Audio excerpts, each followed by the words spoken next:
আপনারা কি জানেন শিলচর শহরের জন্ম কোনো রাজা বা যুদ্ধের কারণে নয়, একটি নদীর কারণে। হ্যাঁ, সত্যি, বরাক নদী না থাকলে আজকের শিলচর শহরের অস্তিত্বই থাকতো না। কারণ উত্তর পূর্ব ভারতের পাহাড়ে ঘেরা এই বরাক উপত্যকা হাজার বছর আগে ছিল ঘন অরণ্যে ঢাকা অঞ্চল। এই অঞ্চলের মধ্য দিয়ে প্রবাহিত হতে শুরু করে বরাক নদী, যার উৎপত্তি বর্তমান মণিপুরের পাহাড়ি এলাকা থেকে, যা প্রায় 900 কিলোমিটার দীর্ঘ, যা মণিপুর, মিজোরাম ও আসাম অতিক্রম করে বাংলাদেশে প্রবেশ করে এবং পরে সুরমা ও কুশিয়ারা নদীতে বিভক্ত হয়। যা প্রাচীন সময় থেকেই এই নদী ছিল জীবনের প্রধান উৎস।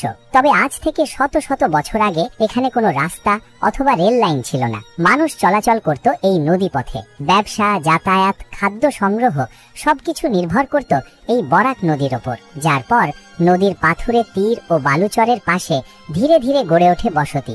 সেখান থেকেই জন্ম নেয় একটি শহর, যার নাম হয় শিলচর।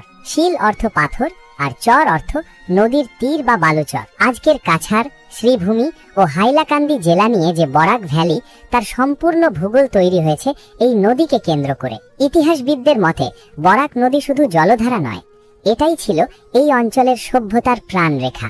ডিমাসা ও অন্যান্য প্রাচীন জনগোষ্ঠীও নদীর তীরেই তাদের বসতি স্থাপন করেছিল। পরবর্তীতে ব্রিটিশরা যখন এই অঞ্চলে আসে, তখন তারা বুঝতে পারে বরাক নদী হলো বাণিজ্যের সবচেয়ে সহজ পথ। তাই ব্রিটিশরা চা, কাঠ ও কৃষিপণ্য নৌকার মাধ্যমে এই নদীপথ দিয়েই পরিবহন করত।